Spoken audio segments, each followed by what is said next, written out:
नागपूर शहर 2023 पोलीस भरतीमध्ये विचारलेला हा प्रश्न आहे. प्रश्न पाहायला गेला मोठा दिसतो, पण हा काही प्रश्न कठीण आहे. याला आपण सोप्या पद्धतीने सोडवू शकतो. काय म्हणते प्रश्न, एक टोला दर 18 मिनिटांनंतर वाजतो, दुसरा टोला 24 मिनिटांनंतर वाजतो, तिसरा टोला 32 मिनिटांनंतर वाजतो.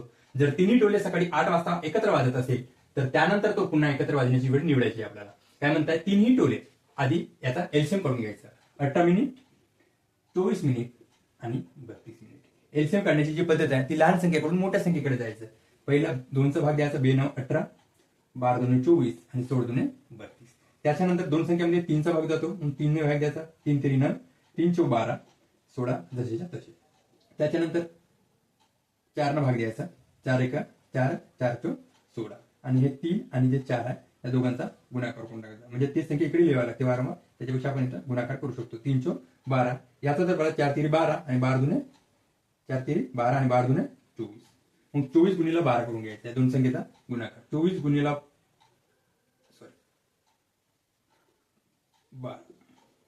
12 ची 48 ची 8, 48 ची 8 हात चालले 4, 12 2 24, 24 ने 4 28. म्हणजे 288 हा आपला काय झाला, एलसीएम आलेला आहे.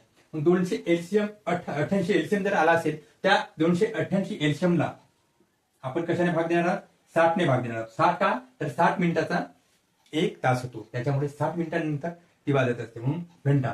60 मिनिटाचा 1 तास म्हणून 60 मिनिटांनी भागाकार करायचा.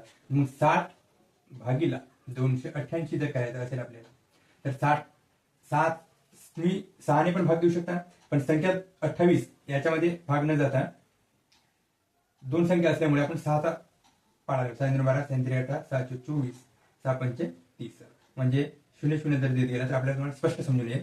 7 24, 24 म्हणजे 240, 6 24 म्हणजे 240.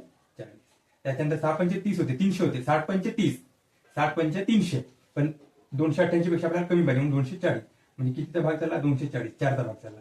मग 8 8 4 गेले 4 आणि ते 2 गेला 0. म्हणजे बाकी किती उरले 48. जे हे 48 आहे म्हणजे किती, हा 4 तास. हा काय झाला 4 तास आणि हे काय झाले 48 मिनिट.